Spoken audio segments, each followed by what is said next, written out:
Well, Sony, what are we gonna do with you? I kind of feel bad for Sony. Our coverage of the Xperia line got crazy out of order, but now that we're back from the excitement and the announcements over the Galaxy Note 7, we're coming back to spend a little time with the Xperia X Performance. This year for Sony really has been an expanding conversation on the lineup of phones that we're going to be playing with. We put out a full review on that sort of midpoint Xperia X, but we held off on a number of things that we wanted to test with their top-of-the-line device, the X Performance, namely our real camera review and those speaker and headphone benchmarks that we've been trying to incorporate in more of our reviews. Along the way, we're really trying to make sure we do our due diligence with this manufacturer.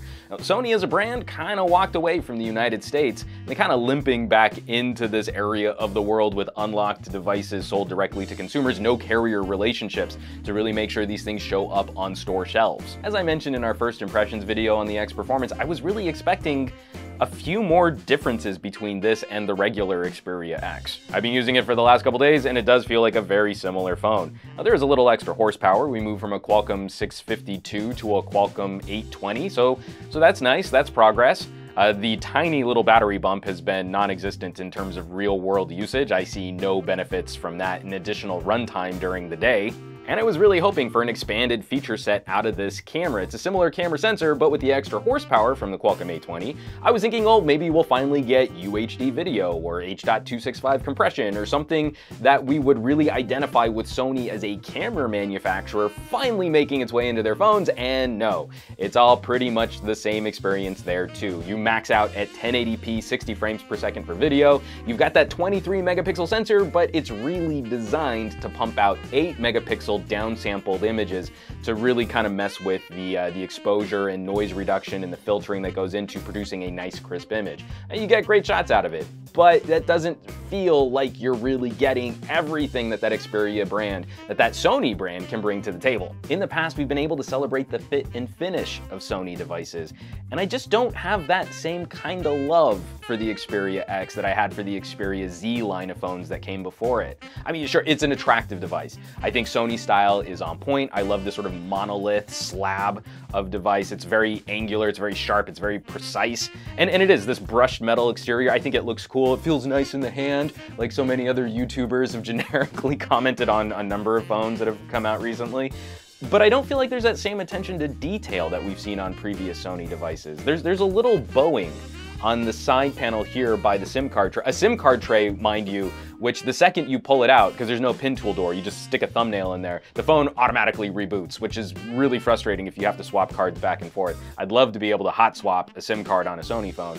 But the bowing here does actually pull out with the SIM card tray. That's a bit uncommon for a Sony, and we would expect a higher level of quality assurance in the manufacturing on a phone which is priced to go up against top-tier Android manufacturers from around the world. And just generally with my tiny little hobbit hands, I do like going back to a 5-inch screen, but the way that the borders and corners and angles are sort of shaped on this phone, it doesn't really feel any smaller in the hand than when I'm trying to go one-handed with a Galaxy S7, for example. I think I have about the same quality of reach, even with my little stumpy thumb here. That's ultimately where I end up in something of a gadget fan quandary. Like, I really want to like this phone. I really want to like what Sony brings to the table, especially the success they've had with the PlayStation brand. Their line of mirrorless cameras is phenomenal, and I think they are putting out some really attractive phones, but phones that are struggling to compete with the other devices out there in the ecosystem, especially at the price points that Sony's commanding. With every device, we want to find that one unique hook that the manufacturer can supply, that they can do better than anybody else. And you would think it would be camera tech, that every phone out there has a Sony sensor in it, and Sony's own products don't seem to benefit from that manufacturing prowess. But that leaves me with a question for you out there in the audience. Now, normally for a real camera review, we shoot at the highest possible video quality from the phone, and then try and mix that up with a UHD or 4K quality video that gets blasted out to YouTube. So this phone maxes out at 1080p at 60 frames per second. So I'm throwing it out there to the audience and how we should wrap up the real camera review for the Sony Xperia X Performance. Should we shoot 1080p at 60 frames per second and put up a video at 1080p 60 frames per second? Or should we maybe scale that back to 1080p at 30 frames per second, knowing that the video quality is probably not going to be radically different there, and then upload a UHD quality video so that you can see better the photo quality coming from these 8 megapixel downsampled images off of the 23 megapixel camera sensor? I have a little viewer poll that just slid out on the top of this video.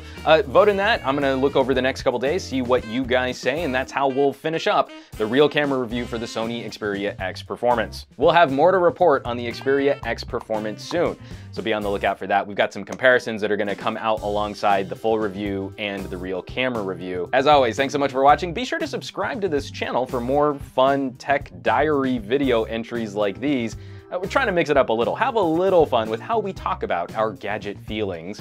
For Pocketnow, I'm Juan Carlos Bagnell. You can catch me on Twitter and Instagram as Some Gadget Guy, and I will catch you all on the next video.